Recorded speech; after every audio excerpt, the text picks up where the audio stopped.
Frequently asked questions in the first part of the IELTS test. City and country. Which part of your country do most people live in? Can you tell me about the main industries in your country? Is it easy to travel around your country? Do you think your country has changed a lot since you were a child? Do you know something about the history of your hometown? Are there any interesting places I can visit? What do you like the most about living in your hometown?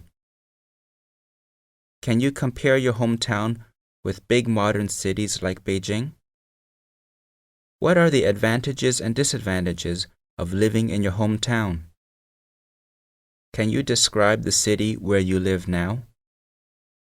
Are there any things you dislike about the city? How would you improve the city where you live? Job. What do you do? Why did you choose this job? What is your routine work? Tell me about a typical working day. What do you like or dislike about your job? Do you like your job? If you don't, what kind of job would you prefer? Do you have any plans to change your job in the future? Study. What subject do you study? Why did you choose this subject? What do you like most about your studies? Are there any things you dislike about your studies? What do you find most difficult in your studies? What kind of qualifications or certificates do you hope to get? What do you hope to do after graduation? Childhood. Where did you grow up? What is a good place for children to grow up? Where did you usually play? Who is the most important person in your childhood? Is childhood now different from the time when you were a child? Films. Do you enjoy watching films? How often do you watch films? What kind of films do you like to watch? Do people generally prefer watching films at home or in the cinema? Would you like to be in a film? Public transport. What kind of public transport is available where you live? What kind of public transport do you use most often? What problems are there with public transport where you live? How would you improve public transport where you live? Do you prefer to use public or private transport? Animals. Tell me about some of the animals in your country. Which animals do you like? Tell me some of the ways animals are used in your country, for example, agriculture. How do people in your country usually feel about animals? Shopping. Who does the main food and household shopping in your family? What kind of shopping do you usually do? What kinds of shops do you prefer? What time of day do you prefer to go shopping? What is the worst thing about shopping? Housework. Who usually does the housework? For example, cooking and cleaning where you live. How is the housework shared in your family? What do you think is the most important household task? Do you have any ideas about how housework has changed in recent years in your country? Do you enjoy housework, and what kind of housework do you like? Food and restaurants. What kinds of food do you like? Is there any food you don't like? Do you usually cook at home? Are there any special occasions when people in your country go to a restaurant? What are the advantages and disadvantages of eating in restaurants? Free time. When do you have free time? What do you like doing in your free time? What activities are most popular in the place where you live? Do you think that free time is important in people's lives? Would you like to spend your free time with friends or with family? School. Which middle school did you study in? Is it close to your home? How did you get to school every day? What did you like the best about that school? Is there anything you didn't like about your school? If you were the president of the school, what changes would you like to make? What did you think of the teachers there? Hobbies, entertainment. Do you have any hobbies? How did you become interested in that? How much time do you spend on that? Do you prefer relaxing at home or going out in the evening? When you go out for the evening, what would you like to do?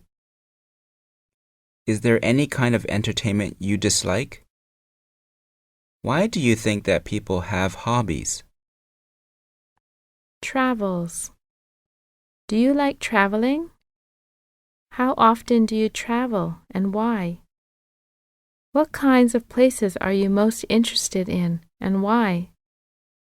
What places have you enjoyed visiting and why?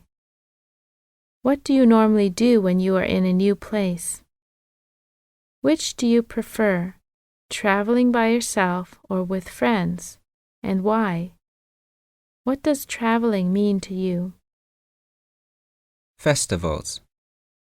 What are the special days celebrated in your country? What do you think is the most important festival in your country? In what way do people celebrate the festival? Do people prepare any special food for the occasion? Which do people prefer, to spend it with family or with friends? How did people celebrate the festival in the past? How has the way been changed and why? Do you think that it is important to have festivals? Friends. What kind of people can be your friends? How do you make friends? How much time do you spend with friends? What do you normally do with your friends?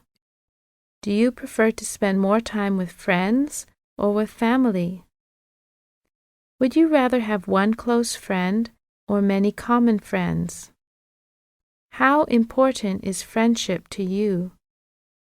When you have trouble, do you turn to friends or family? Talking about hometowns and jobs. 1. Talking about hometowns. Frequently asked questions. Where do you come from? Can you describe your hometown? Do you know something about the history of your hometown? What is the weather like there? Are there any interesting places I can visit? What do you miss the most about your hometown? Can you compare your hometown with big modern cities like Beijing? Dialogue study. Wang Xiao and Li Chen meet each other at a university library. Hi, I think you're a friend of my friend, Zhang Juan. Yes, I know Zhang Juan. How do you know her? I work with her. How about you? I met her at the swimming pool. We both love swimming. Where do you come from? I mean, where is your hometown?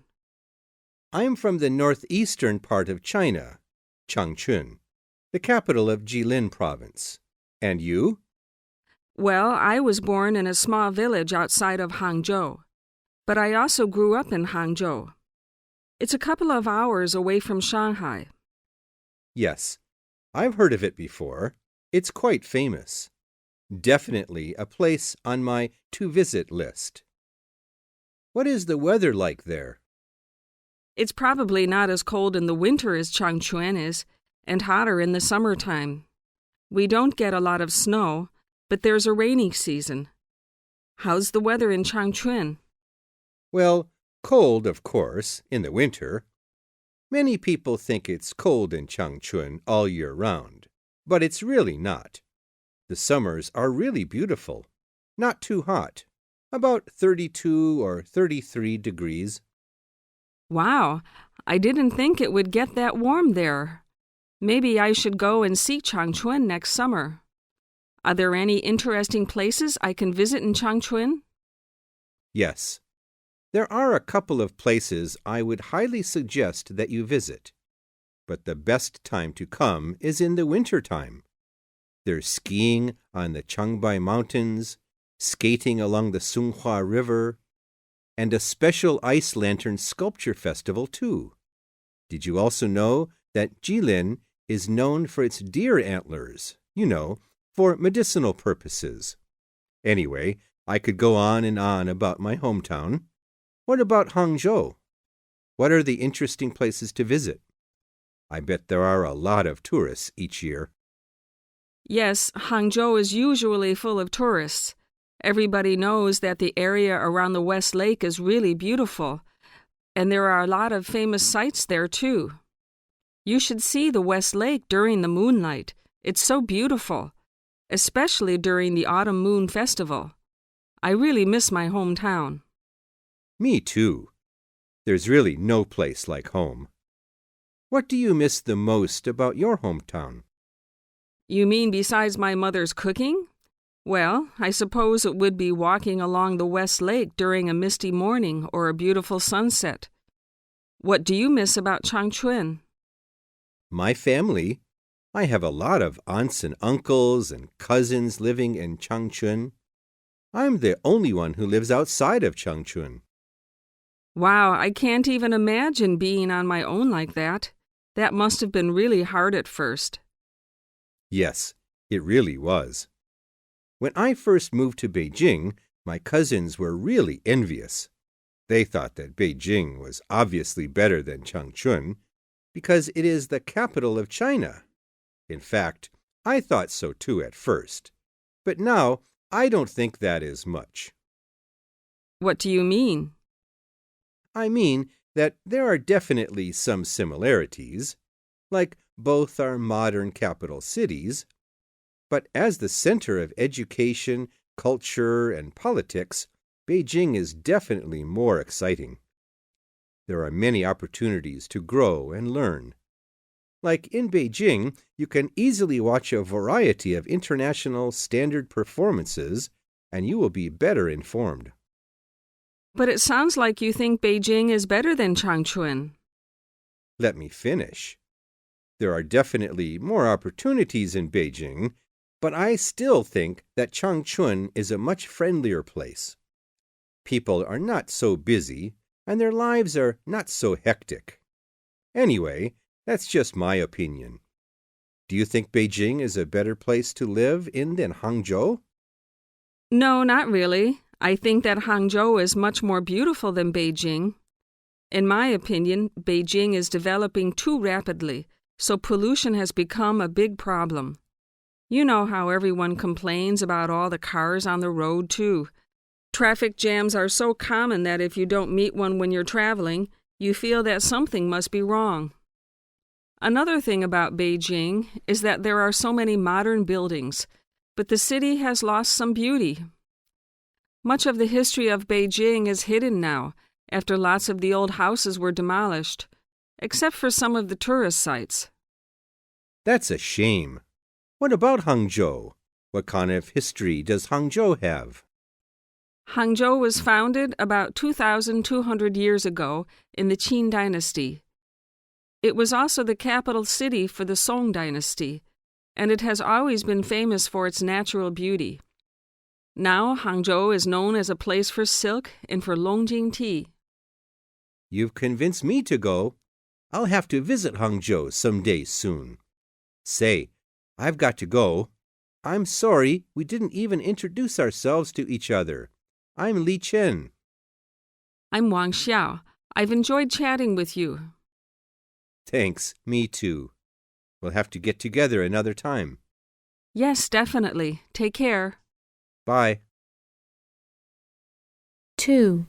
Talking about jobs. Frequently asked questions. What do you do?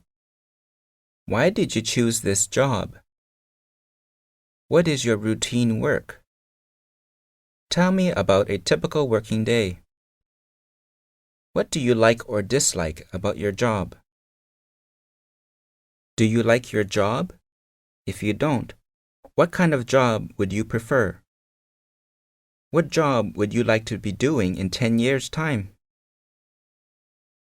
Dialogue study. Wang Xiao meets Li Chen, who is waiting to meet with their mutual friend, Zhang Juan. They start chatting while they are waiting. Hi, Li Chen. How nice to see you here. Hi, Wang Xiao. I'm supposed to meet Zhang Juan at 12 o'clock. Actually, if you have a few minutes, I'd like to ask you about your job. Sure. What do you want to know? Well, I'm thinking of looking for another job, but I want to find out as much information about other jobs before I make a decision. Sure, no problem. But let me ask you first, what do you do? I work in a small computer company, mostly doing bookkeeping. It's all right for now, but I don't really see myself working there long term. But why did you choose this job? I guess I chose it because it was in my field, and the salary and benefits were quite good for a new university graduate. I've been working there for almost 2 years now, but the work is really not very interesting. What do you mean? What do you do every day? Well, every day I sit in front of a computer and enter data. Then I check to make sure everything is accurate. Occasionally, I'll get a chance to work on a special project. It's not exactly what I expected. It sounds to me like you're unhappy in your job. What job would you like to be doing? I don't know. Something more interesting, though. I'd prefer to work with other people instead of being all alone in a room in front of a computer. Now let me ask you about your job. What kind of work do you do? I work in an import-export company. I'm responsible for making sure the orders are filled properly and contacting our customers in other countries to make sure they receive their orders and are satisfied with them. That sounds interesting. Tell me about a typical day. Each day is different from the next. Some days are really great and everyone will be satisfied. Other days, it seems that everyone is complaining to me. Some days I'll be making phone calls all day, taking orders, explaining our products, and talking with our overseas customers. Other days I'll be in the warehouse, making sure the orders are being filled. It sounds very exciting to me, but how do you like your job? On the whole, I like it, but there are some days when it is really tough. How did you get your job? I went to a job fair and had an interview with the import-export company. They were interested in hiring me, but I wasn't so sure. I also had an interview with a joint venture company that seemed more promising. Why did you choose this job? It was really hard to choose between the two offers. I think that basically the job in the import-export company looked more interesting, even though the starting salary was lower. The joint venture company offered a higher salary, but the chances to move up in the company did not seem very good. It looks like you made the right choice. Do you think you'll be working in the same job in 10 years' time? Quite possibly. I enjoy the challenges and feel that I am contributing to the company. I'm satisfied with my job for now, and would not be surprised if I stayed for a long time. That's the kind of job I want to find. Wish me luck. Good luck to you. Talking about studies and schools. 1. Talking about studies. Frequently asked questions. What do you major in? What subject do you study? Why did you choose this subject? What do you find most difficult in your studies? What do you find most interesting in your studies? What would you like to do after graduation? Dialogue study. Wang Xiao and Li Chen meet each other unexpectedly on the bus. Hello again, Li Chen. I'm glad to see you again. Funny that we should meet on the bus.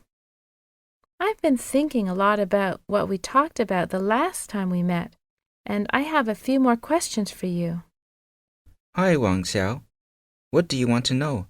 I'm all ears. Well, you said that you're working as a bookkeeper right now. But when you were in university, what did you major in? Did you study accounting? Actually, no. That's the funny thing. I studied English and international trade. So I did take a course in accounting, but it wasn't at all the major focus of my studies. I don't quite understand then how you ended up in your current job. It's a long story. I'll tell you about it another time. What was your major? I majored in business management. My program covered all aspects of business, so I took accounting as well. Let's see, there were also marketing, finance, business English, tax, and law courses too. I've forgotten quite a lot of the courses we took, but I really enjoyed my major overall. You're really lucky to have chosen the right major for you. My roommate in college really hated studying English and international trade. What did he find most difficult about English and international trade? To tell you the truth, he just hated studying English. He was so shy, and he barely spoke a word during English class. Anyway, I think it's hard to choose a major when we were just in high school. And I know some people who really ended up in the wrong program. Did your friend graduate? Yes, eventually. He was put back a year because he didn't pass enough courses. But he managed to fulfill all the requirements and graduated a year after I did. What were his plans after graduation? He wanted to get a job, but he felt he deserved a vacation first. So he planned a big trip to Kunming and Lijiang. Then he found a job working in an office, which he actually enjoyed for a change. Last I heard, he was still in the same job. What did you find interesting in your studies? Accounting? No, accounting was just so-so. I really liked marketing the best. It's so exciting just trying to think of how to draw customers to use your product. If only I could find a job in marketing. Well, I'm still looking for another job, you know.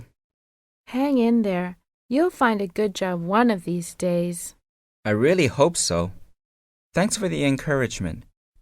Hey, this is my stop. I'd better get off here. It was really great to see you again. Take care. You too.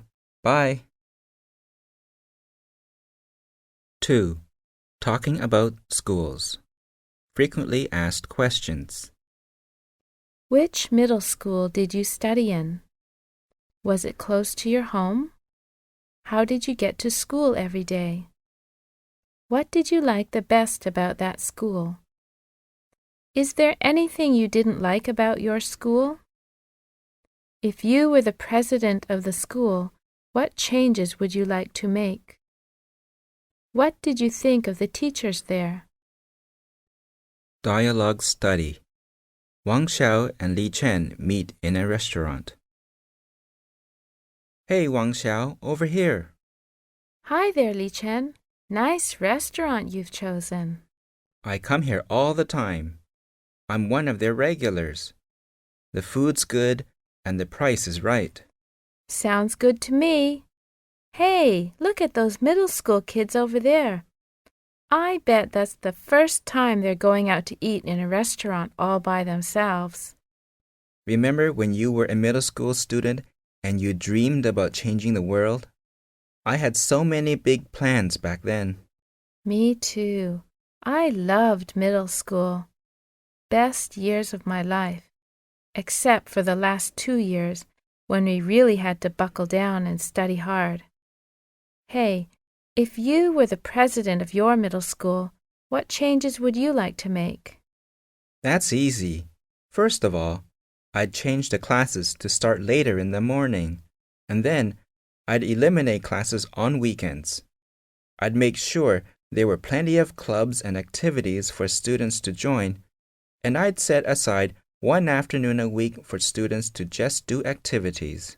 You're dreaming, but it sounds great to me.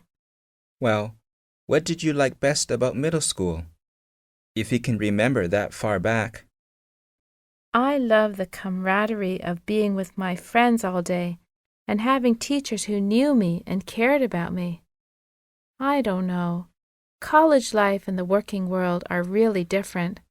People have their own opinions, and it seems that they just aren't willing to agree on even the smallest things.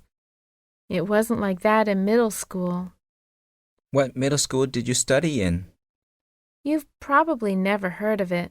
It's not famous at all, but I still loved it.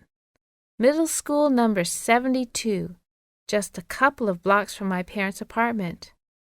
I used to bike to school during good weather. When I was really young, my grandmother used to take me to school in a little cart. I had so much fun back then. My parents never let me ride a bike to school. I suppose it was because my middle school was just down the street from our home. I was probably the only middle school student who didn't even own a bike. It wasn't until my last year of middle school that I finally persuaded my parents to buy me one. That must have been embarrassing. Yeah, it was a little. I think my parents were a bit on the overprotective side. I just remember all the students and teachers staring at me when I first rode my bike to school. They looked like they were in shock. What did you think of your middle school teachers? For the most part, they were really good, conscientious, sincere, and knowledgeable. There was one teacher that everyone avoided like crazy. Unfortunately, I had her as my history teacher, and she made my life miserable. Well, actually, I probably made her life miserable too. That's why you didn't major in history when you got to college. You got it. Now that I think back, I'm amazed at how much a teacher can influence students. If a teacher can inspire a student, the student might end up majoring in their field. But if a teacher doesn't believe in a student's ability and then treats that student badly, the student will likely not ever enjoy that subject again. You're absolutely right. And you know what? We should really pay our teachers better, since they are the ones who are influencing the next generation. Hey, the food's here. Let's eat. Smells great. Let's dig in. Talking about holidays, festivals, and travels. 1. Talking about holidays, festivals. Frequently asked questions. What are the special days celebrated in your country? Which is your favorite and why? What do you think is the most important festival in your country? In what way do people celebrate the festival? Do people prepare any special food for the occasion? Which do people prefer, to spend it with family or with friends? How did people celebrate the festival in the past? How has the way been changed and why? Do you think that it is important to have festivals?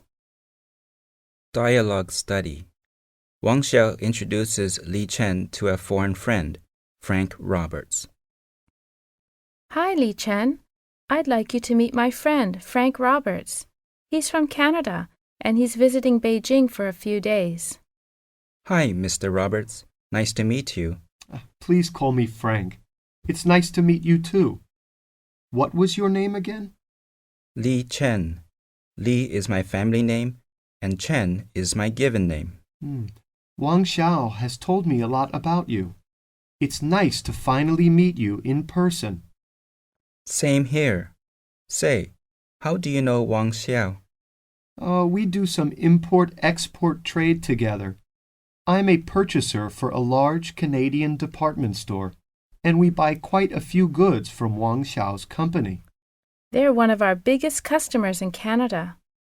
Anyway, I've invited Frank to come to Beijing many times, and now he's finally been able to find time in his busy schedule. Hey, Li Chen, what do you think we should do for lunch? It's almost lunchtime. Why don't we go to the dumpling restaurant around the corner? It's delicious, cheap, and fast. And we can also introduce Frank to some of our favorite Chinese foods. Sounds good to me. Okay, let's go. You know, Frank, dumplings are also very special too. During the Spring Festival, most Chinese families will make dumplings.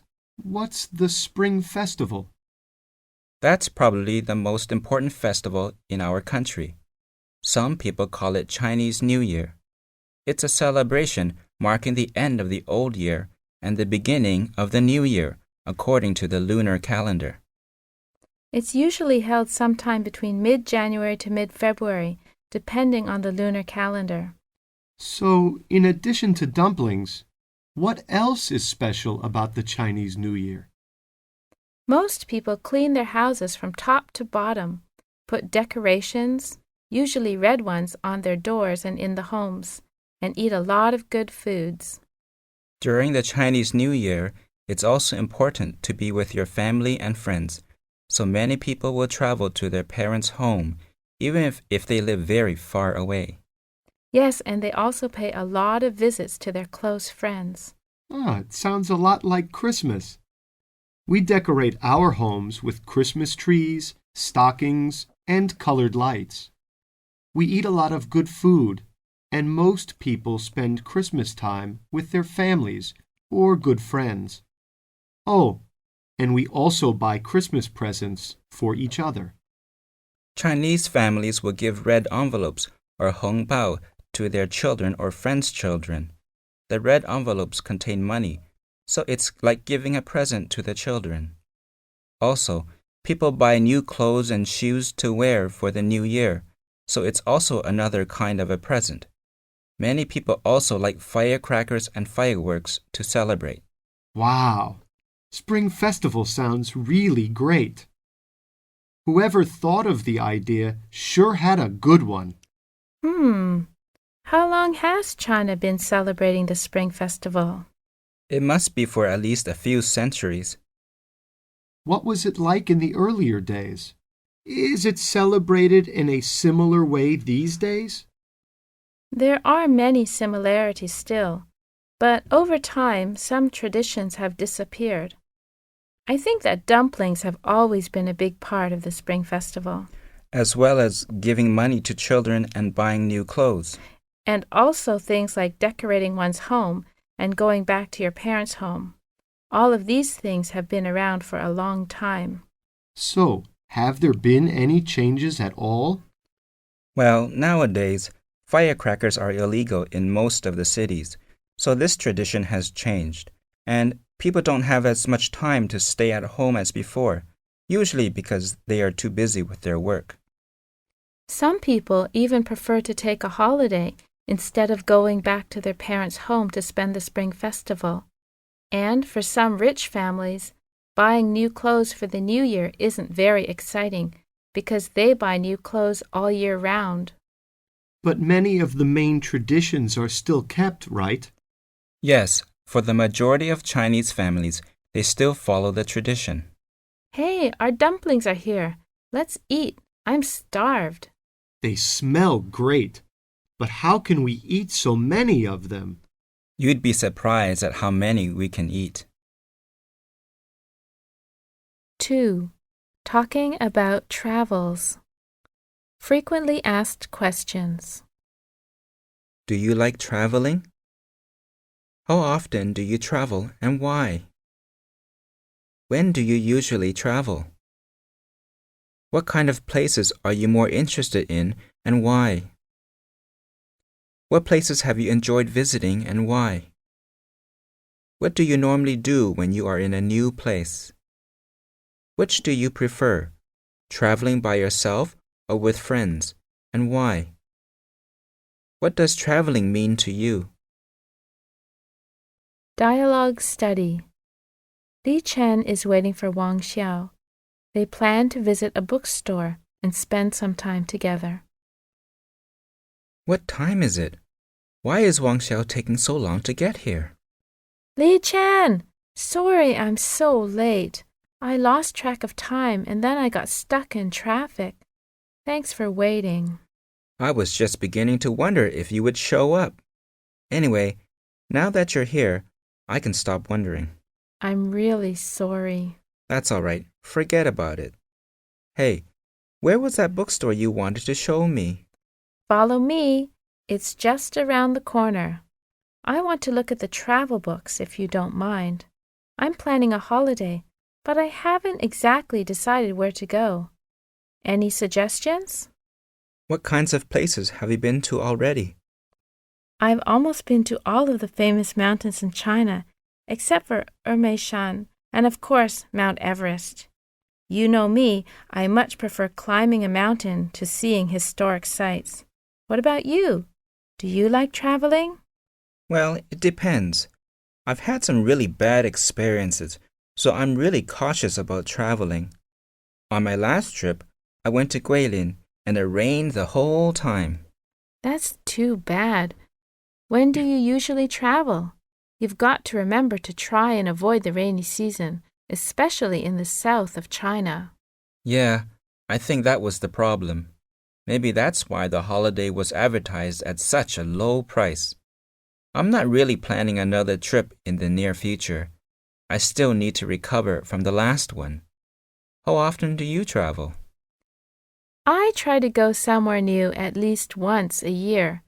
It depends on my finances and my time, of course.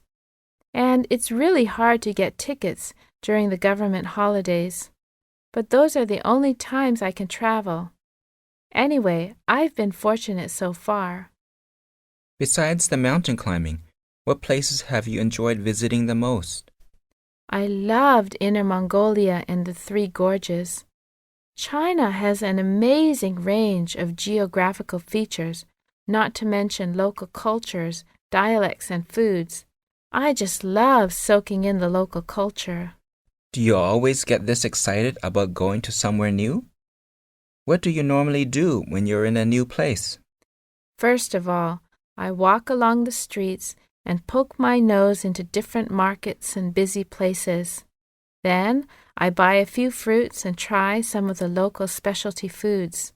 And if I'm lucky, I'll start a conversation with some of the vendors to try to find out what are the best places to go and visit during my time there. You can get a lot of information that way. And then finally, I will go back to my hotel room and start planning my itinerary. Do you usually travel by yourself or with friends? I prefer to travel alone or just with one friend. I really dislike going on package tours. You miss out so much by being in a tour group. Look, here's a book on Shan. Maybe I should go there next. Do you want to come along? No offense, but count me out. I am beginning to realize that I'm much more of a homebody than I thought I was. Talking about interests, hobbies, and friends. 1. Talking about interests, hobbies. Frequently asked questions. How do you normally arrange your weekends? How do you spend your spare time? Do you have any hobbies? How did you become interested in that? How much time do you spend on that? Do you prefer relaxing at home or going out in the evening? When you go out for the evening, what do you like to do? Is there any kind of entertainment you dislike? Why do you think that people have hobbies? Dialogue study. Wang Xiao and Li Chen finished their meal in the restaurant. That has got to be the best meal I've ever eaten. That was certainly one meal I won't forget. I'm stuffed. I can't eat another bite. You did well. Hey, do you want to go out after dinner? I can't. I wish I could, but I can't. Why not? I can't even move. Why, what were you thinking of doing? What kind of entertainment do you like? I love karaoke, but I'm not a very good singer. I love going to see movies too. What else? I've seen a few concerts and plays, but those are a bit beyond my budget. How do you spend your spare time? I usually go for walks in parks and things like that. I'm really into nature, and I love being around trees and water and mountains as much as possible. You were born in Jilin, right? Is that why you like nature so much? It could be, but most of my family prefer to stay at home instead of going out to walk in the parks. And I grew up in the city, not the countryside. Then, how did you become interested in nature? I don't really know, but ever since I was young, I've always been fascinated by plants and animals. I remember taking great care to water the plants in my home, and I was only 4 at the time. I also had a bird and a rabbit at home and played with them all the time. That's funny, because I grew up in the countryside when I was small. Nature doesn't excite me at all. I always liked being in the city, feeling the hustle and bustle of city life. When you were a kid, what were your hobbies? I enjoyed stamp collecting and coin collecting, though I don't do any of that now. I read a lot of books and listened to music constantly. I also played a lot of badminton and ping pong with my neighborhood friends. In fact, I still do. Are you good at sports? I'm not bad at ping pong, but I haven't played badminton for years. How much time do you spend playing ping pong? About 2 to 3 hours a week if I can. It's hard to find a good partner to play with. Do you play? Yes, but badly. Don't look at me. I won't be able to keep up with you. Listen, all this talk about ping pong is making me hungry again. Let's finish up these dishes and then head home. Good idea. It's getting late. 2. Talking about friends. Frequently asked questions. Do you like friends? What kind of people can be your friends? How do you make friends? How much time do you spend with friends? What do you normally do with your friends? Do you prefer to spend more time with friends or with family? Would you rather have one close friend or many common friends? How important is friendship to you? When you have trouble, do you turn to friends or family? What is a true friend to you? Dialogue study. Li Chen, Wang Xiao, and Frank Roberts are just finishing their lunch of Chinese dumplings. I'm stuffed. I can't believe I ate 28 dumplings. I'm so full I could burst. I can't believe you ate 28 dumplings too. How did you manage to fit them all in your stomach? I think I only ate about 23. Oh, I ate at least 28. I just stopped counting after I got to 25. I just love this. Good food, good friends. It doesn't get any better than this. Thanks so much for lunch. It was really great. but I have to go now. Wow, so soon? We'll have to have another meal together sometime soon. Yes, definitely. Okay, I'll give you a call. Thanks again. Hey, Wang Xiao, I was just thinking how good it is to have friends like you and Frank. You can't live without friends, can you? I'm really fortunate to have some very close friends. Me too. Actually, my friends are all a bit different from each other. Some of them I like to study with. Others are great for going out to have a good time. I have a few groups of friends, and I do different things with each group. Why, what are your friends like? What do you normally do with them? My friends are more like one big group. We like to go out together and have a good time. We eat good food together and laugh together. If any one of us has a problem, we help each other out.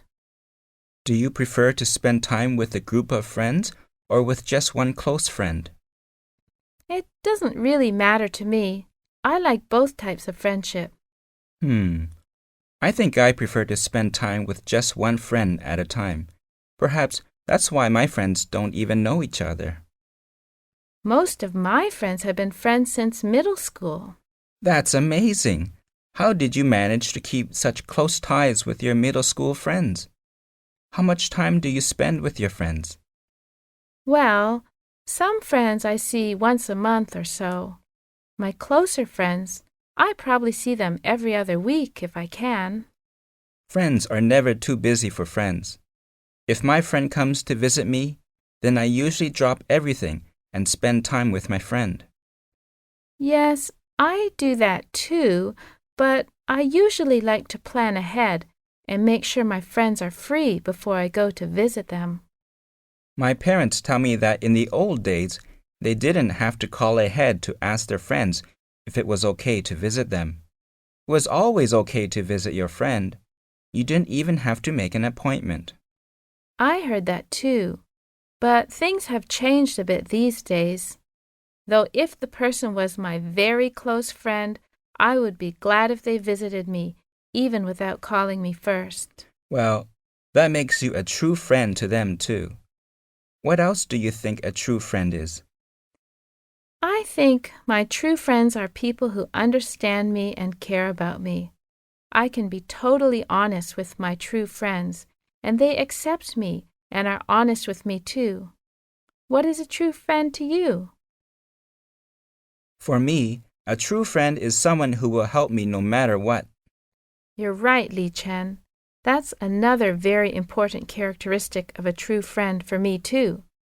Hey, we better get going if we want to get to the volleyball game on time. Okay, I definitely need to do some exercise after eating all those jiaozi. Talking about transportation and my home. Talking about transportation. Frequently asked questions. How often do you ride a bicycle? How popular is a bicycle in your hometown? Why? What kind of transportation do most people use? How often do you take a taxi? How do you usually get to work? How do you usually get to school? Why do you use this means of transportation instead of another? How much time does it usually take you to get to work? How far do you travel to and from work each day? What are the advantages of driving a car? What are the disadvantages of driving a car? Dialogue study. Wang Xiao and Frank Roberts chat before a morning meeting at work. Good morning, Frank. Hi, Wang Xiao. How are you today? Not bad, except that the traffic was really bad this morning. It took me over an hour to get to work. Really? How much time does it usually take you to get to work? It depends. If there's no traffic, I can get here in 20 minutes. But if there's an accident or a traffic jam, like this morning, it can take over an hour. How far do you travel to and from work each day? Approximately 8 kilometers one way. That's not far at all. In Canada, my work is 35 kilometers away from my home. It takes me about 45 minutes to drive to work. How do you usually get to work, Wang Xiao? Well, I usually ride my electric bike, but if the weather's bad, I take the public bus. You have an electric bike? Yes, I bought it last year. What are the advantages of riding an electric bike compared to a regular bike? The biggest advantage is that an electric bike is faster than a regular bike, and it's easier than pedaling a bicycle. Compared to a car, an electric bike is cheaper and easier to park. What are the disadvantages of electric bikes? For one thing, I'm always worried that someone might steal it. Also, I need to recharge the battery often. How often do you take a taxi to work? Rarely. A taxi is too expensive to take every day. What kind of transportation do people use in Canada, Frank? Most people prefer to drive their own car to work. Some people save gas and carpool, and there are also some people who take public transportation every day. It's my dream to buy a car one day, Frank. Really? Why? Why? Well, driving a car is much more convenient than taking the bus or subway or riding a bike. Yes, that's true most of the time. What do you mean? Sometimes driving a car is more tiring than taking a bus. If you're driving during rush hour, it can be stressful. And if there's an accident, then there's usually a big traffic jam too. It's also much more expensive to have a car. You have to pay for gas, parking, regular maintenance, insurance, and repairs. I haven't thought that much about the disadvantages of owning a car.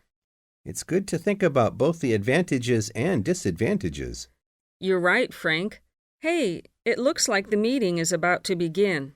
Yes, let's find some good seats. 2. Talking about my home. Frequently asked questions. Where is it located? What kind of place do you have? Why did you choose this place to be your home? What do you like about your home? How large is your home? How many appliances do you have?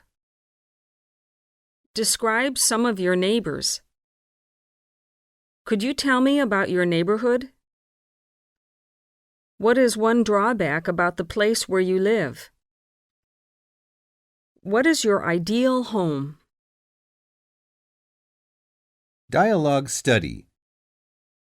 Wang Xiao has invited Susan Roberts and Li Chen to his house for a farewell dinner before Susan returns to Canada. Li Chen, Susan, glad you could make it. Please, come in. Welcome to my home. You have a beautiful place, Wang Xiao. It is very nice. How large is your apartment? 150 square meters. There are 3 bedrooms, 2 bathrooms, a kitchen. Say, why don't I just give you a tour? That's a great idea. Follow me. On the right is the living room, and the dining room is on the left. There are 2 bedrooms on this floor, and another bedroom on the second floor. Very nice, very nice. The master bedroom has a private bathroom. It's quite large. You have a nice bathtub. Yes, there's a full-size bathtub, which is getting more and more popular among Chinese families. You're right, Wang Xiao. My parents' place doesn't have a bathtub, but my friends all plan to have a bathtub when they buy an apartment.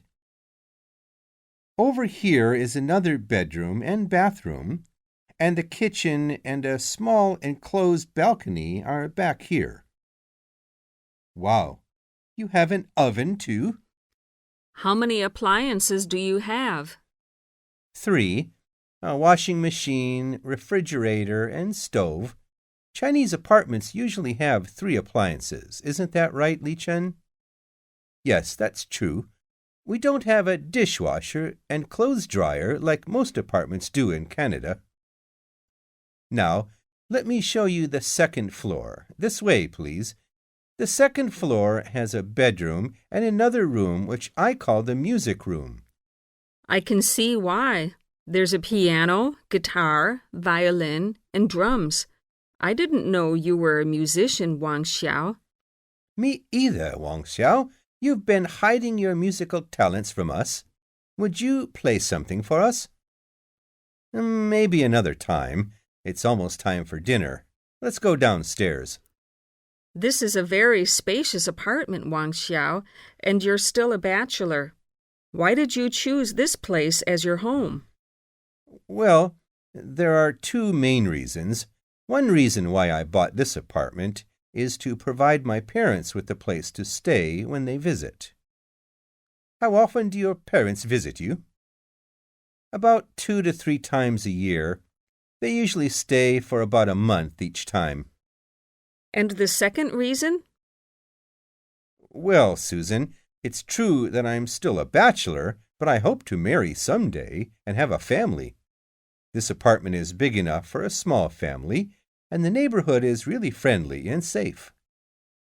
So you're planning ahead? That's right, Li Chen. Good thinking, Wang Xiao. You'll never know when you'll meet that special someone. Well, I definitely know it's time for dinner. Let's sit down at the dining table and eat a special dinner in honor of Susan. Describing people. Sample Study 1. The child I like to describe is my neighbor's son. I first met him when he moved into our neighborhood to live with his parents. Previously, he had been living with his grandparents in another city. I guess he looks like a typical Chinese boy. He has short black hair and dark brown eyes. He's a bit overweight and of average height for a 7-year-old boy. I think he's a cute kid, especially when he laughs and smiles. As for his personality, I'd say that he's a very outgoing, friendly, happy, and active. He knows all the neighbors and greets them with a loud voice whenever he sees them. He loves to play all kinds of games, and I often see him with his friends running all around our compound, or playing soccer, or just having a good time. I think that this little boy is really inspiring. Every time I see him, I feel really happy because he's so happy to say hello to me. It makes me think that whatever I'm worrying about is not really that important, and it encourages me to be friendly to others as well. I love the way children are so free from problems and stresses, and especially this little boy. He just loves life and enjoys each day fully. Sample Study 2. One of my close friends is Jenny. Jenny is 2 years older than I and is now studying computer science at university. She gives the impression of being pretty simple, but she's really smart and also does very well in school. We met through a mutual friend who introduced us to each other.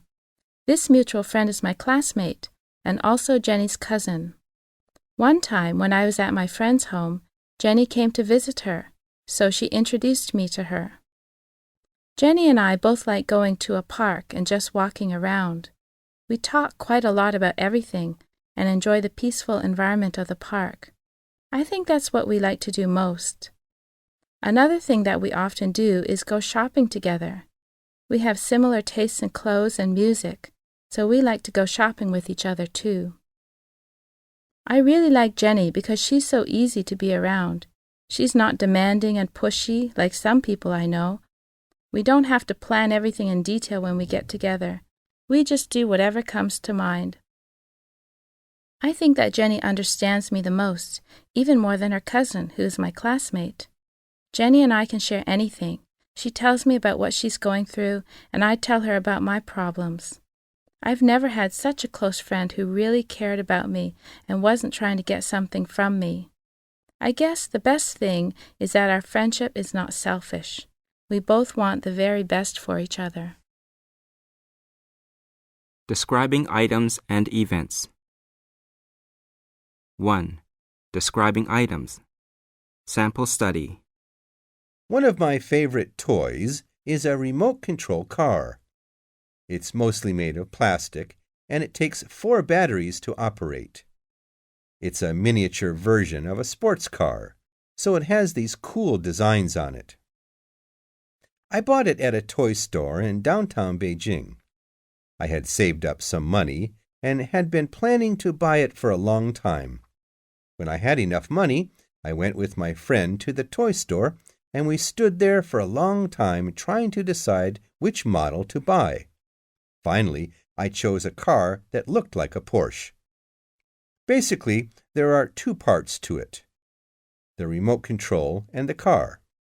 Sometimes I just play with it by myself. I imagine that I'm a race car driver, and I put all these obstacles on the floor and try to drive around them as quickly as possible. But the best way to play is to race against another car. Some of my friends also have a remote control car, so we make all these race courses and then see whose car is the fastest. I guess I'm a bit too old to still be playing with toy cars, but a remote control car is still a lot of fun for me. When I'm racing my car, I try to imagine that I'm actually the driver in a real race, which makes it very exciting. Also, I've made a lot of friends just by racing my car. First, my friend and I started racing cars in front of our building. Then, a few other kids came along and wanted to join in. Even some adults wanted to watch and have a turn. So now we have a regular group of friends who bring their cars to race each other. I don't know if it sounds silly, but it's really fun. I do hope to own a real car one day, but I doubt I'll be able to afford a race car or a Porsche. 2. Describing past events. Sample study. An exciting period in my life was when I was in elementary and middle school. Actually, it wasn't during school, but during the summer holidays when I was an elementary and middle school student. Every year for about 7 summers, my parents sent me to see my grandparents who lived by the seaside. I guess I started going when I was about 6 years old until I was 13. There were a lot of good things about going to see my grandparents, but the best thing was that my cousins also spent the summer with my grandparents. So every summer, 4 of us cousins would meet at my grandparents' home and spend about 5 weeks together by the seaside. My cousins and I are all pretty close in age. My oldest cousin is about 3 years older than my youngest cousin. I am the second oldest of the cousins. My grandparents were always very happy to have us, even though their apartment was quite crowded and we all had to share a room. What did we do? We did a lot. Every day we went to the seaside to swim or play in the sand or collect shells. We're all very good swimmers now, even though at first we were scared, just like everyone else. Every summer we started a new seashell collection. We'd go up and down the beach looking for interesting or beautiful shells. Most of the time, we just found some common-looking shells. But once my cousin found a really pretty shell that was pink, red, yellow, and brown. When we were younger, we would build things in the sand and also bury each other's legs. Sometimes we would pretend to hunt for treasure. There were so many things to do there. I have so many happy memories about spending summers with my grandparents and cousins. Going to the seaside was a nice break from living in the city and going to school every day. We didn't have to think about homework or school pressure. The other good thing about going to my grandparents' place was seeing my cousins. We all lived far away from each other, so we didn't normally get a chance to spend time together. Now we still live in different cities, but we're very close friends and we call each other all the time. It is great to have cousins to talk to and get advice from.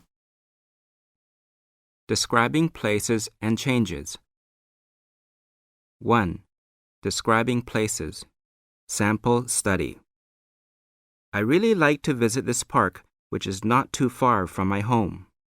It's located behind the Rosedale Hotel and is just east of the Lido Hotel. It's called the Lido Park. You can either enter the park through the west gate or the east gate. The park is really beautiful. It's got quite a few different areas and it is very peaceful. There are pathways all around the park and a lot of grass and trees. There are 2 ponds, a small one where you can try to fish for goldfish in the summertime, and a very large pond where you can go skating in the wintertime. Near the large pond is a picnic area where you can sit down and relax. It's nice and shady because there are many tall trees nearby.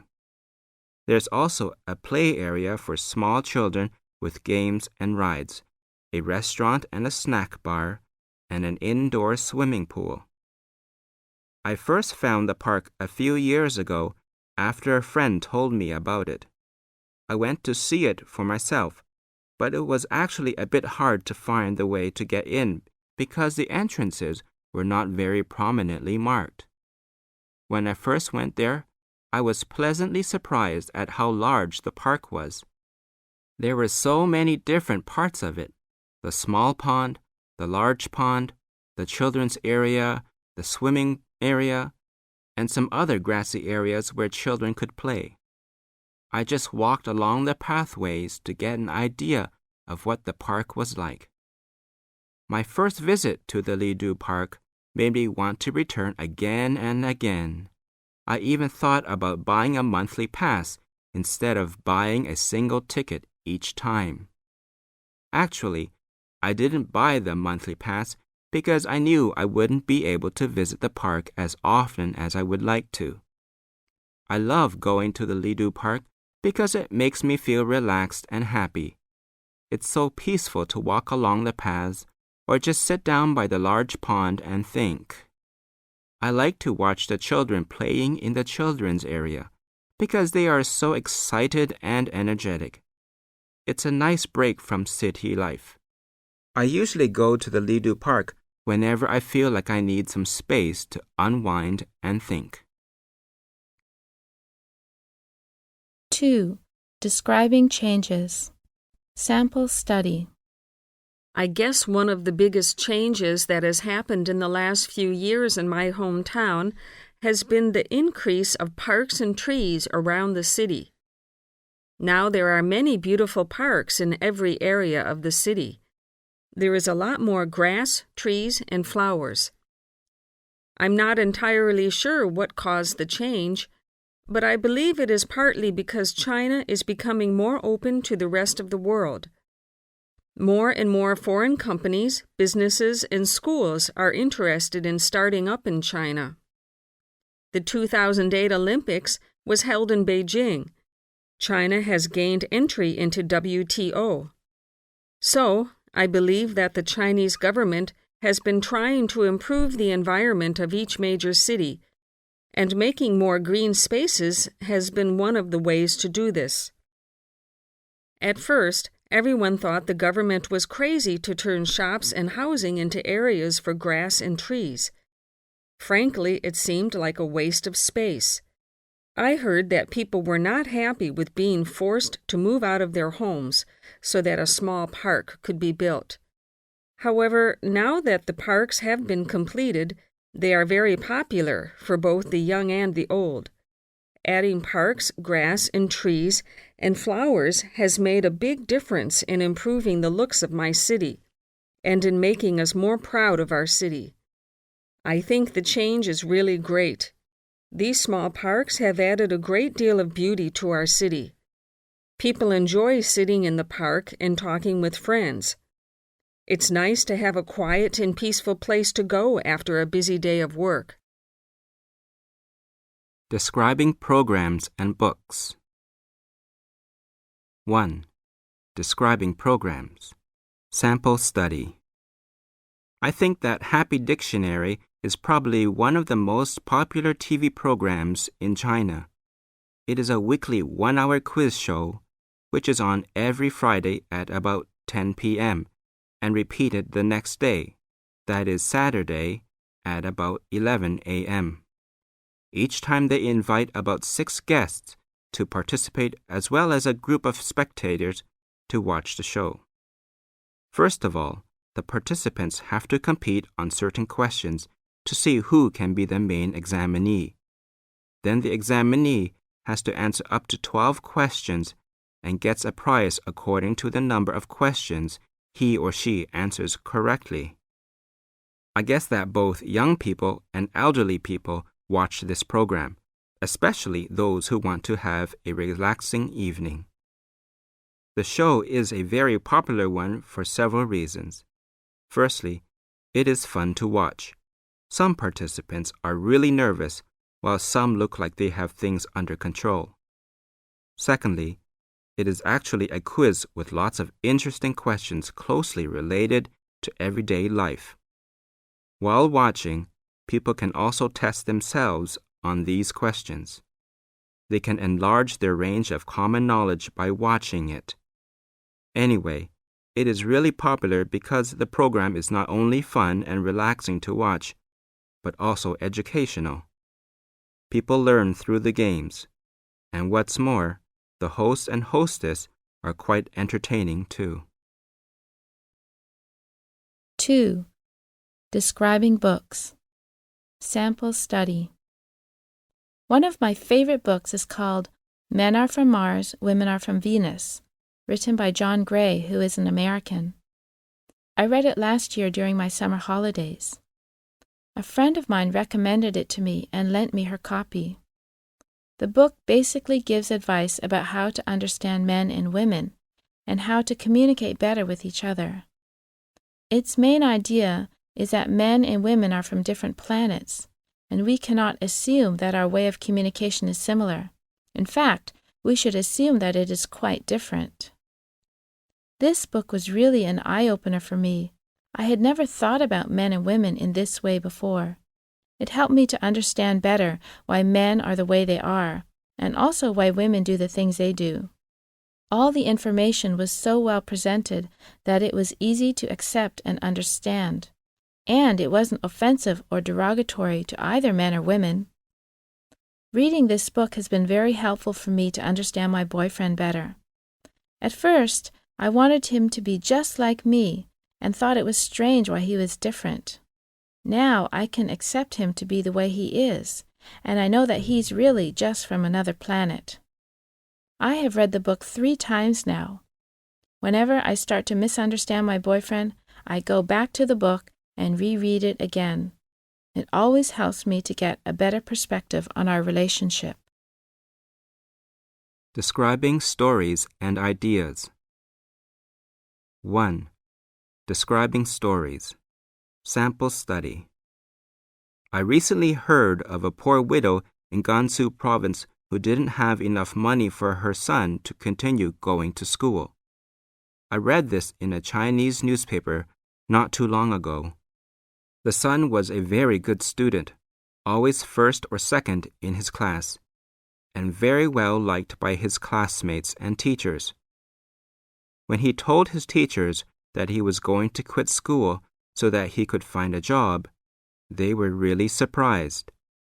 His teachers found out that his mother could not afford to pay for her son's school fees, so they started to talk among themselves to see what they could do. Some of the teachers wanted to donate some money, while others wanted to raise money. After all their efforts, they had over 10,000 yuan, which was enough for the boy to continue his studies at middle school and high school, plus attend university for the first 2 years. I was really touched by this story because it's nice to hear about people helping each other. That doesn't always happen in big cities, where everyone is so busy with their own lives. The people in the countryside can really give us a good lesson about how to live and take care of each other. 2. Describing ideas. Sample study. My dream home is a large apartment located in downtown Beijing. It has at least 3 bedrooms and is at least 100 square meters large. There's also a fairly large kitchen, an open area for the dining room and the living room, and a bathroom with a bathtub. My ideal home is bright and sunny. It has wooden floors and wooden doors. Not the dark kind of wood, but a fairly light color of wood. The bedrooms all have windows facing south or east, and the living and dining rooms also have large windows which let in a lot of sunlight throughout the day. The kitchen has a stove and oven, enough room for a refrigerator and a sink. The bathroom is tiled and has a large bathtub, a toilet, and a sink with counters all around. There is also enough room in the bathroom for the washing machine. I want my ideal home to be in the downtown area of Beijing so that I can be just steps away from restaurants and shops. Maybe there will be several tall apartment buildings in my area. There will also be some parks and play areas for children. Most of my neighbors will be young professionals, and maybe some young families. This kind of home is perfect for me because I love to be where the action is.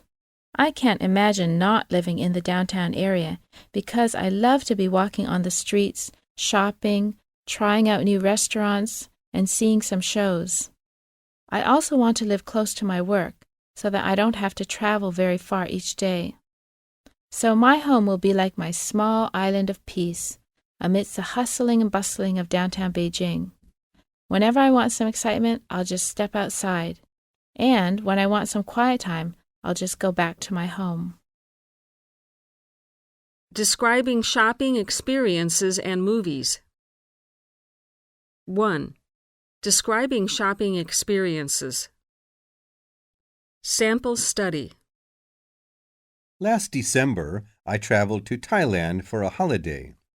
In Bangkok, there is a very popular market that's only open on the weekends. It's called the Chatuchak Market, and it has about 7,000 vendors. I went to the market early on Saturday morning. It was very hot, but not too crowded. There were so many different things for sale, not just things for tourists, but also all kinds of clothes, shoes, bags, jewelry, household goods, books, food and drinks. Everything was very cheap, and the quality was also good. The vendors were also very kind and helpful. I bought a couple of shirts, some English books, and a leather wallet. After a while, I was very hot and thirsty, so I also bought some water and ice cream. Shopping in the Chatuchak Market was memorable because it was such a huge market and you could buy almost anything there. It was impossible to see the entire place, so I just walked around and looked at things that interested me. In fact, at one point, I was worried that I wouldn't be able to find the way out. At about 1:30 p.m., the market was getting very crowded, and I was getting hot and tired, so I decided to leave. If you're ever in Bangkok on the weekend, I would suggest that you visit the market. 2. Describing a movie. Sample study. Last week, I saw a DVD called Ratatouille. It's actually a children's movie made by Disney, but it's also very entertaining for adults. I watched Ratatouille at my friend's home when we had a party to celebrate his birthday.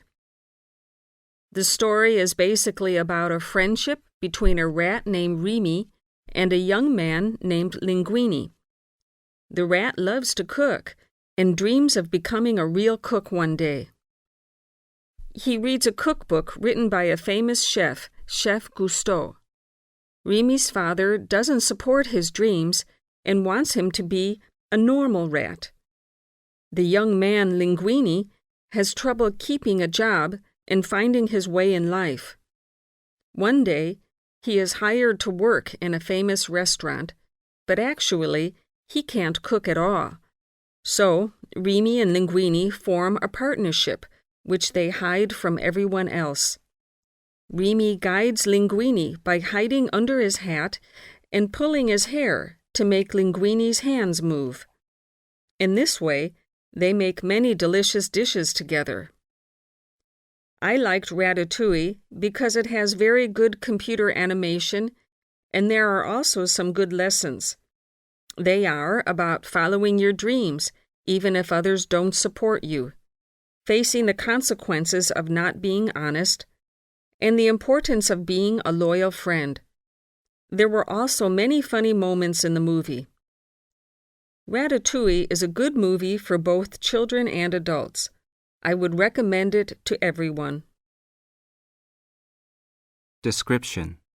Sample Study 1. Can you describe the main function of newspapers? On the whole, newspapers are meant to provide information about current events in our communities, our cities, our country, and our world. The journalists work hard to make sure stories are accurate, interesting, and up to date. Most people buy a newspaper because they want to read the latest news. They often look at the newspaper headlines to see what the top stories are. However, newspapers also provide other information besides news. Some people want to read the advertisements more than the news. These people are often looking for a job or eager to find a good price for something they want to buy.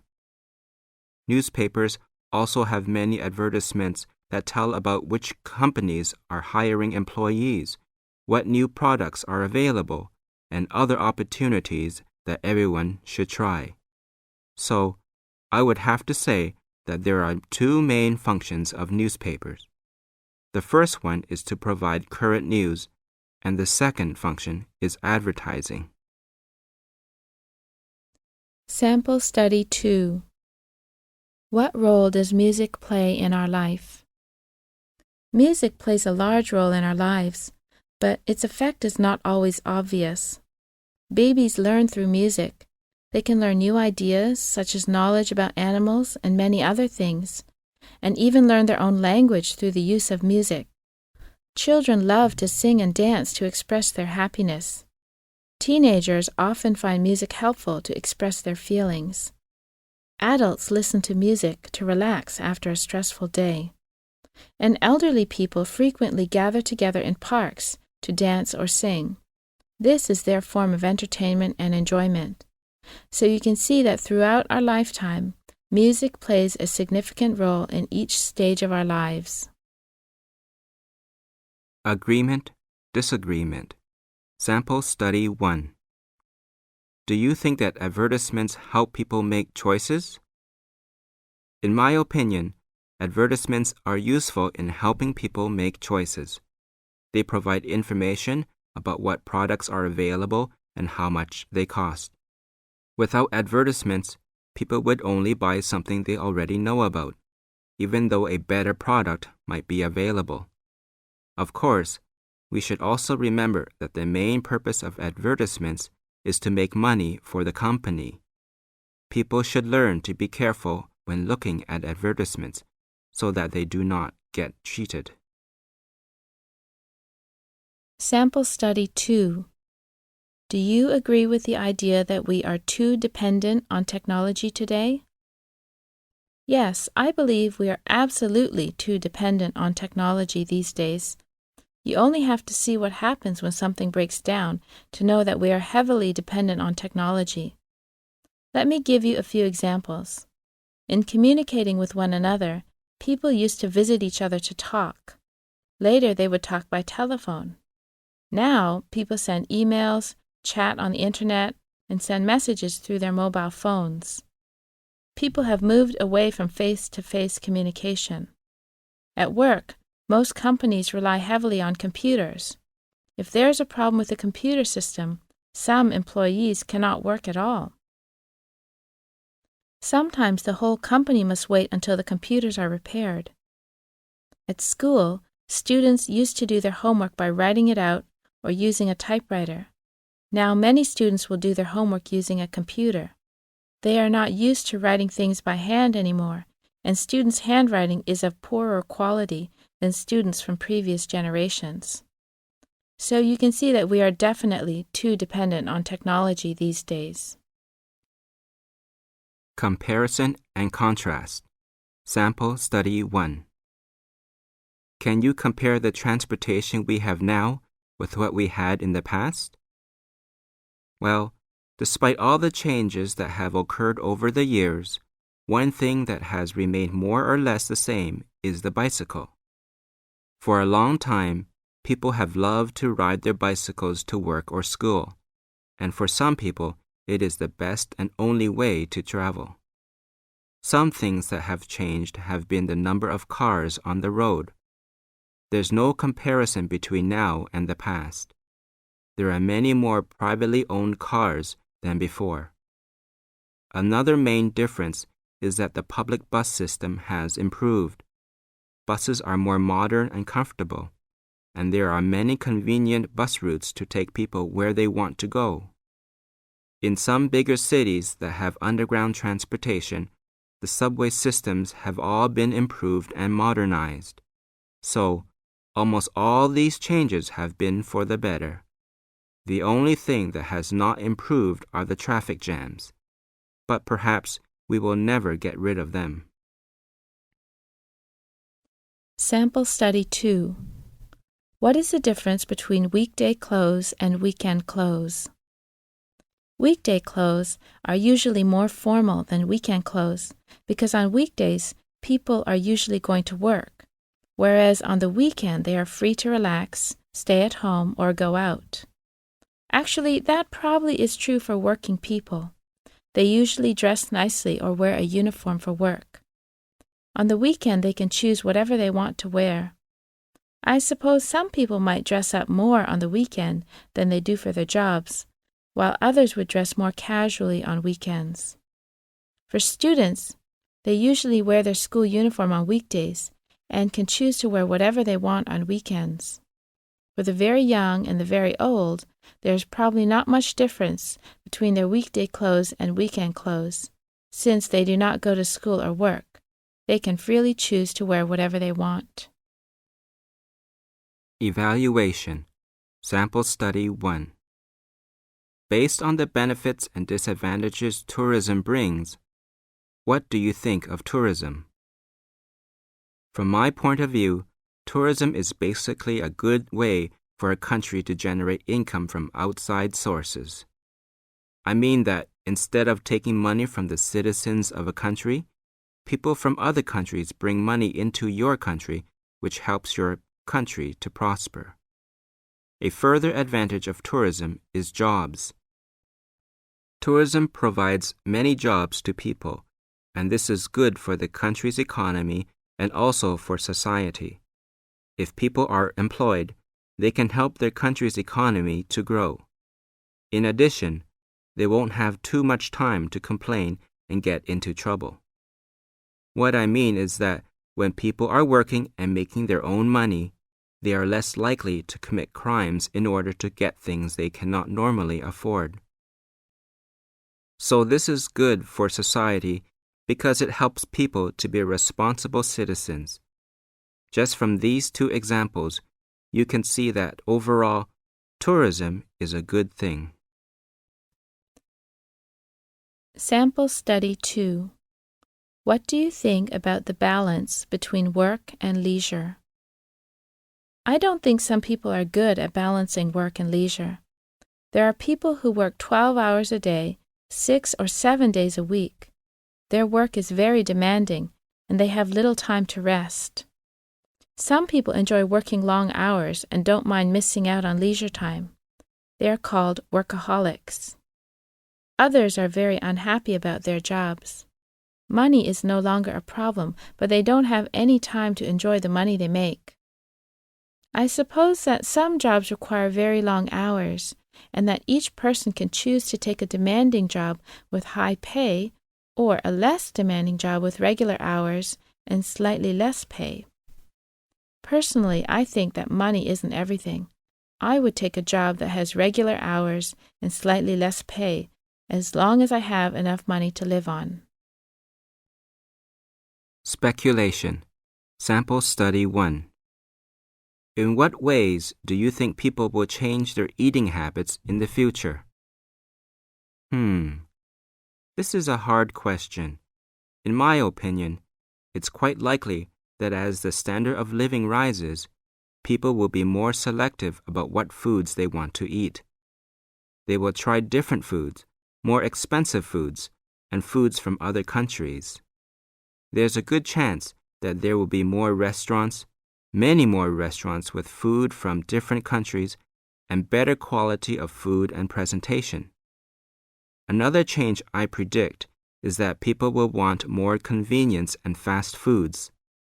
At home, they will buy pre-packaged and ready-to-eat meals so that they don't have to spend as much time shopping and cooking.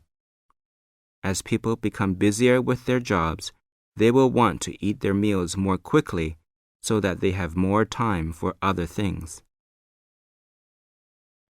Sample Study 2. How much of today's technology will still be used in 50 years' time? This is a very interesting question for me. Actually, I think that there's a good chance that none of today's technology will be used in 50 years' time. The reason, I think, is because technology is advancing at such a fast pace that much of what we use nowadays did not exist even 10 or 20 years ago. And if we consider what technology was like 50 years ago, we can already see how fast things have developed and changed. By looking back 50 years, we can already see what 50 years of progress in technology looks like. And there's no doubt that future technology will have a completely different look and approach.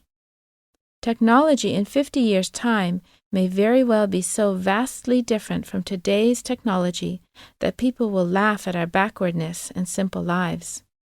It's exciting and thought-provoking to just think what might happen with developments in technology. Frequently asked questions in the third part of the IELTS test. Transportation. Can you describe the transportation in your city? What kind of transportation do you prefer and why? What is the difference between transportation means, such as planes, trains, and cars? Can you compare the transportation in the past and now? What are the benefits and disadvantages of buying a car? Can you imagine transportation in the future and describe it to me? Music.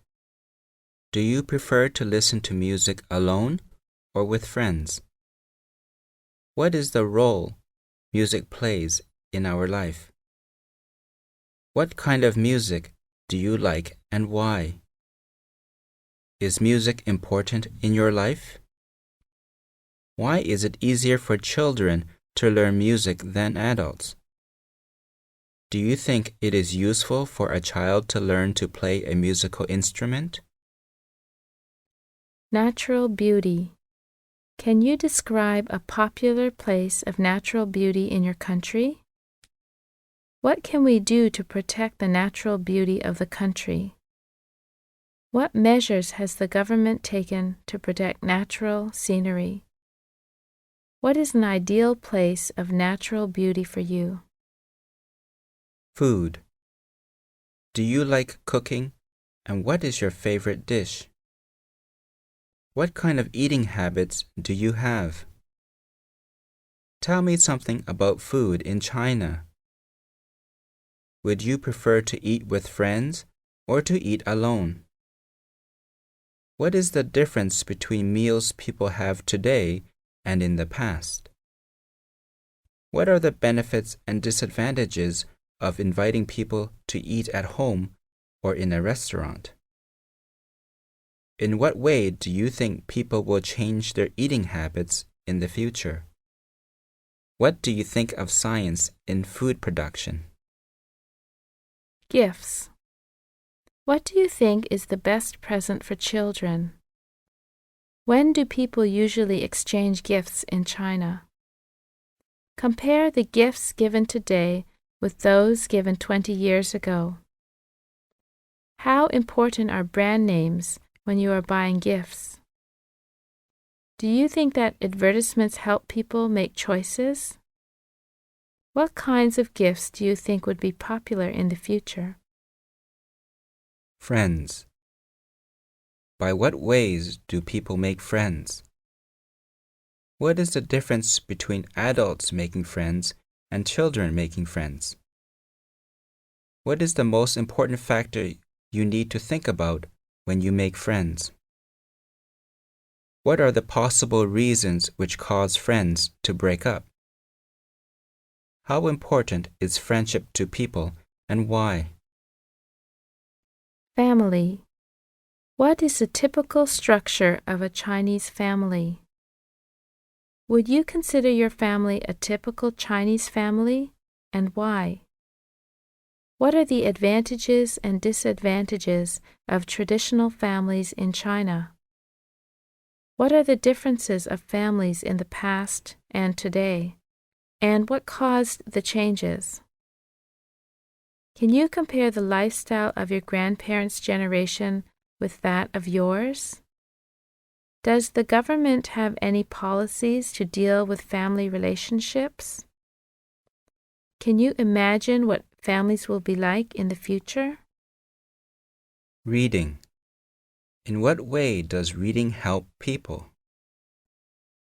Do you discuss your reading with your friends? Compare the popular readings now with those 20 years ago. How important is reading to people? Are e-books more preferred than paper books, and why? Clothes. What kind of clothes do people like to wear nowadays? What is the difference between weekday clothes and weekend clothes? Can you tell me something about the clothes students wear nowadays? What is the attitude that old people have towards youngsters' clothes? Can you imagine clothes in the future? Is it very important to follow the latest fashion? Sports. Can you describe the benefits of taking sports? Why do people support certain sports teams? What is the importance of sporting competitions at the international level? Do you agree that sports should be a hobby only instead of a career? What do you think of the commercial activities of sports stars? What is the role of the government in providing funding for sports facilities? Why do some companies sponsor sports people and events? Skills. Are there traditional skills in your country, and what are they? Do you think it is necessary to learn these traditional skills? What can the government do to preserve traditional skills? What is the most important skill nowadays? What kinds of skills are popular in your country? Accommodation. What kind of accommodation do you prefer? What are the advantages and disadvantages of living in your place? What is the difference between your grandfather's house and your building? What changes would you like to make to your place? Can you imagine what your home will be like in 20 years? Buildings. What are people's attitudes towards old buildings? Should we preserve old traditional buildings, and why? What characteristics should a perfect building have? What roles do old and modern buildings play in the society? Can you compare buildings 20 years ago and buildings today? News. How do you find out about news every day? How important is it to you to keep up with the news every day? What type of international news are you interested in? What is the main function of the newspaper? Can you compare news from TV, radio, the internet, and newspapers? Do you think that the newspaper is reliable as a source of information? How much do you believe in the news? How much power do you think journalists have in influencing the readers? Festivals. What is the media's role in festivals in your country? Can you compare the festivals celebrated in China and those celebrated in Western countries? What are the typical ways that people celebrate the main festival in your country? How important is it for people to have festivals? Weather. Which season do you like the best and why? How does weather influence people's lives? Do you like hot countries or cold countries and why? How important is the weather forecast in our lives? What do you think of global warming? Study. Is there any difference between study in the past and study now? Should schools teach non-academic courses? Why is learning English very useful nowadays? How important is study for children? Is it useful for old people to continue to study too? Modern technology. Tell me some of the machines we use in our homes today. What are the negative effects technology has on people? Can you tell me any of the negative effects technology has had on the individual? Do you agree with the idea that we are too dependent on technology today? Can you compare the attitudes of men and women to technology? How much of today's technology will still be used in 50 years' time? Tourism. What are the typical ways that people take holidays in your country? Are holiday expectations now different from those of your parents, grandparents? Why are holidays very important for people? Can you describe some main tourist attractions? What are the effects of tourism on local people and their environment? Can you talk about the future changes in tourism 10 years from now? What measures could be taken to reduce the negative effects of tourism? Test 1. Good afternoon. I am Peter. Can you tell me your full name, please? My full name is Zhang Ling. Can I see your identification, please? Here you are. Thanks. Now, in this first part, I'd like to ask you some questions about yourself. Can we talk about where you live? I live close to the campus of Beijing Language and Culture University. It is in the Haidian district of Beijing.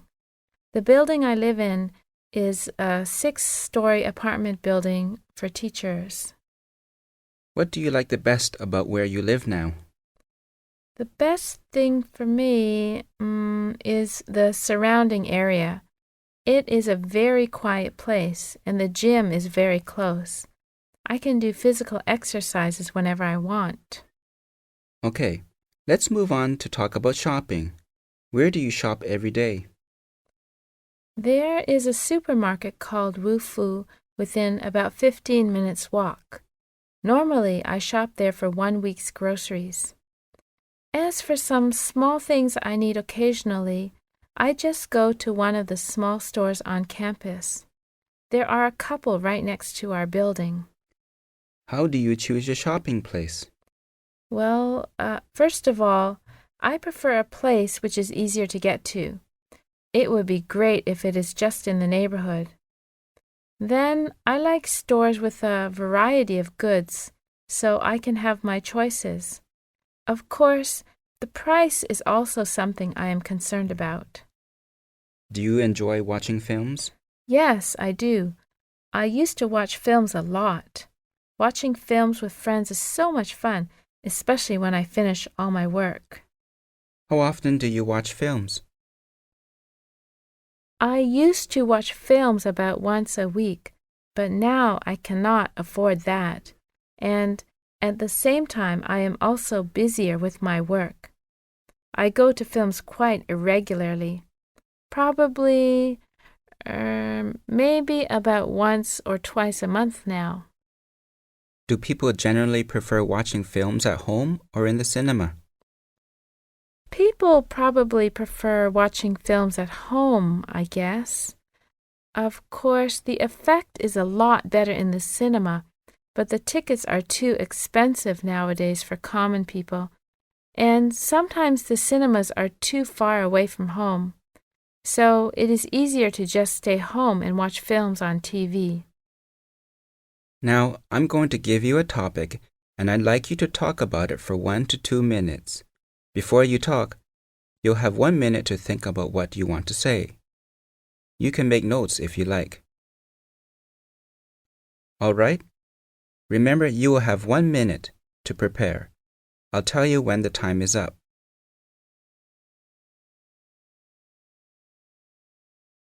Can you start speaking now? Definitely, the person in my family who is most similar to me is my mother. Many people have told us that we look alike, and I also notice a striking similarity between us. My mother is of average height and on the thin side. She has short, thick black hair and she wears glasses. I don't wear glasses now, but I used to. She has brown, sparkling eyes and a round face. My mother is a kind of person who can welcome anyone and make them feel at home. She really cares for people and is willing to open her home to them. Sometimes she is a bit fussy about being organized and having a clean home. I have a similar personality to my mother's. I love to care for people and enjoy helping them out. I enjoy welcoming others to have dinner with me, and my friends always tell me all their problems. Like my mother, I'm also sometimes upset when my home is messy.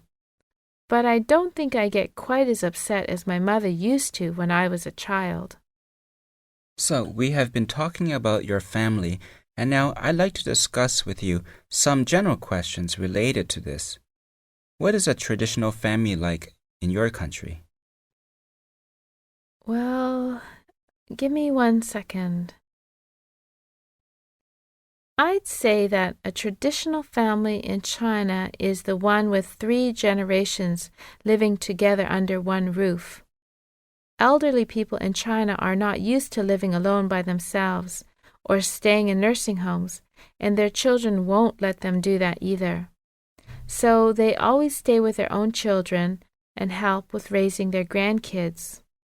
And at the same time, it seems that the grandparents also have the highest authority over the house. What are the advantages and disadvantages of a traditional family?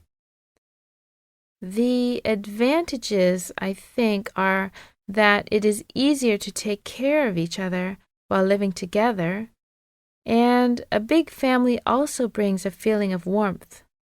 Of course, there are some disadvantages as well. First of all, it is not easy to get along with each other, since everyone wants his own way. Then it is extremely crowded because most of the families have limited space. And old people may feel lonely too while the kids are all at work. Would you consider your own family a typical traditional family? No, I wouldn't say so. Although my grandparents love us very much, they wouldn't choose to live with us. Back in their city, they have lots of friends and former colleagues to talk to. It is easier for them to have a life there. I myself also stay in my own apartment, although my parents live very close. My family is kind of loose geographically, although we do care about each other. Does the government have any policies to deal with family relationships? Any policies? I'm not sure about it. Some policies are to encourage people to improve family relationships. For instance, Some families are chosen to be model families, and sometimes they even get a bonus for that. But as for some big policies to improve family relationships, no, I don't think so. That is all for the interview. Thank you. You may leave now. Thanks. Goodbye. Test 2. Good morning. I am Susan. Good morning. I am Li Jianxin. What shall I call you? You can call me Jianxin. That's what my friends call me.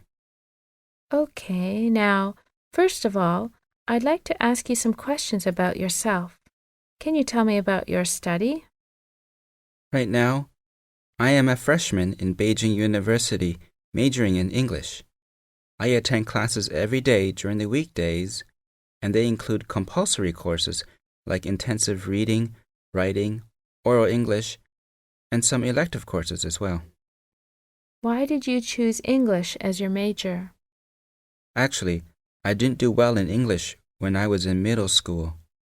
Later, while catching up, I gradually found English quite interesting. My English teacher in high school was a great help too. At the same time, English is getting more and more important to China, so I decided to choose it as my major. What do you hope to do after your studies?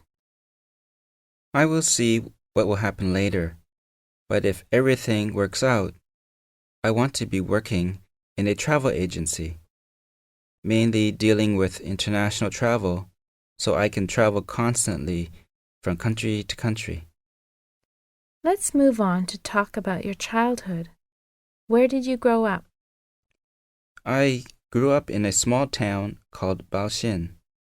I spent my entire childhood there with my family until later I went to high school in Chengdu at the age of 14. Where did you usually play? Luckily, we lived by a small river, and to the north of our home there was a hill. I used to play with the kids, swimming in the river and climbing the hill. The river was clean, and the hill was covered with beautiful trees. Let's move on to talk about housework. Who usually does the housework in your family? My parents share the housework. My mother usually does most of the cooking, while cleaning is normally my father's responsibility. But it also depends on who is busier. What do you think is the most important household task? I think cooking is the most important one. Eating is one of the biggest parts of our lives. It is hard work, especially when we need to do it every day. Cooking skills are involved. Now I'm going to give you a topic, and I'd like you to talk about it for 1 to 2 minutes. Before you talk, you'll have 1 minute to think about what you want to say. You can make notes if you like.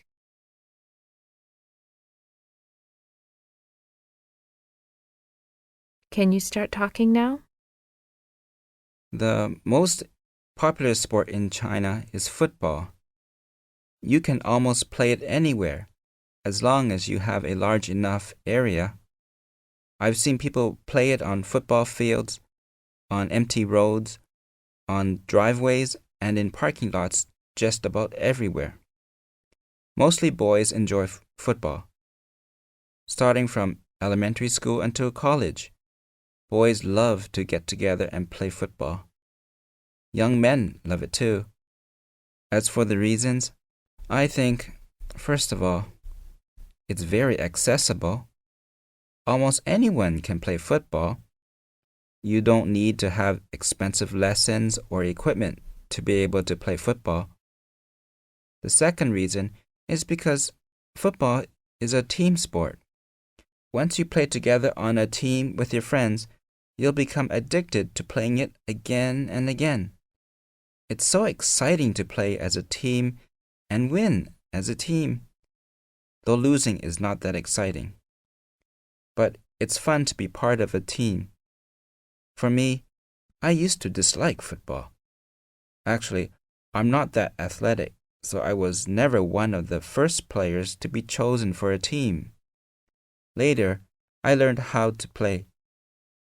It always made me so happy when my friends cheered for me. I finally started to enjoy playing football because I could see that I was able to help the team. Now, if one of my friends calls me to play football, I'll drop everything and play. Can you describe the typical ways people in your country get involved in sports? I am not sure how to put that into categories. Anyway, there are probably 3 patterns, I suppose. The first is that people do sports by competing with each other. They find it more fun when there are competitions. The second are those who just do sports for keeping fit.